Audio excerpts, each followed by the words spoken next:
اسرا کی ماں کہتی ہے سخاوت سے کہ آخر ہم کیوں رشتہ لے کر جائیں سلطان کے گھر، جب ہم نے پہل کر دی ہے تو سلطان کا کام ہے کہ اگر اسے اس رشتے سے کوئی اعتراض نہیں ہے تو وہ ہمارے گھر اسرا کا ہاتھ مانگنے آئے۔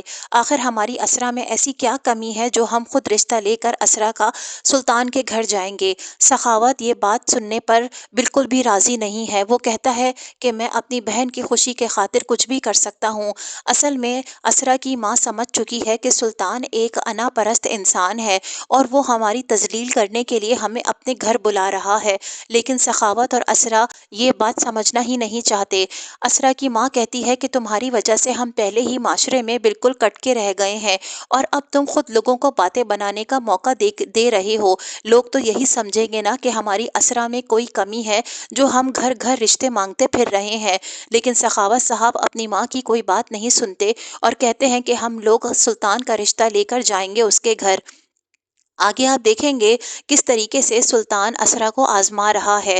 وہ اسرا سے کہتا ہے کہ تم مجھ سے تو محبت کرتی ہو تو مجھے اپنا دل کا کچھ حال بتاؤ۔ اسرا کہتی ہے کہ جس دن سے میں نے آپ کو دیکھا ہے میں آپ سے دیوانہ وار محبت کرتی رہی اور کوئی بھی دن ایسا نہیں گزرا جس دن میں نے آپ کے بارے میں نہ سوچا ہو، لیکن آپ بھی تو مجھے بتائیں کہ آپ کو مجھ سے کیسے محبت ہوئی؟ آپ نے تو شادی سے انکار کر دیا تھا۔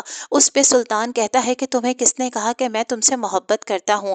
میں تم سے محبت نہیں کرتا، ہاں لیکن تم ایک اچھی لڑکی ہو، فرما بردار ہو، جیسا ہر انسان چاہتا ہے ویسی ہی ہو، بالکل میری بیوی، میں نے تمہیں اپنایا ہے، لیکن میں تم سے ابھی بھی محبت نہیں کرتا۔ یہ سن کر اسرا ہکا بکا رہ جاتی ہے اور کہتی ہے کہ آپ میرے بارے میں یہ سوچتے ہیں؟ اس پہ سلطان کہتا ہے کہ دیکھو میں کتنی محبت سے یہ کنگن تمہارے لیے لایا تھا، لیکن کاش تمہارے ہاتھ خوبصورت ہوتے تو یہ کنگن تمہارے ہاتھ پر کھلتے، اور دیکھو ان کی تو چمک اور ان کی رونق تمہارے ہاتھوں میں آتے ہی ماند پڑ گئی ہے۔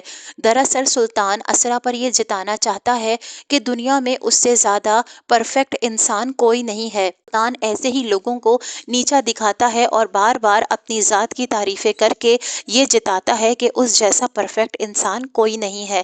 آگے آپ دیکھیں گے کہ کس طریقے سے وہ بار بار اسرا کی تذلیل کرے گا اور یہی جتائے گا کہ مجھ جیسا پرفیکٹ انسان کوئی نہیں ہے، اور اگر تمہیں مجھ سے محبت کرنی ہے تو تمہیں میرے حساب سے چلنا پڑے گا، میری ہر بات مان کر۔ کیا اسرا اس طریقے سے سلطان کے ساتھ زندگی گزار پائے گی؟ کیونکہ اس نے سلطان میں اپنا پرنس چارمنگ ڈھونڈ لیا تھا، لیکن دراصل اسرا جتنا سلطان کو سمجھی ہے، سلطان دراصل ویسا بالکل بھی نہیں ہے۔ آگے ایپیسوڈ کے ریویو کے لیے میرے چینل کو سبسکرائب کیجیے، میری ویڈیو کو لائک کیجیے۔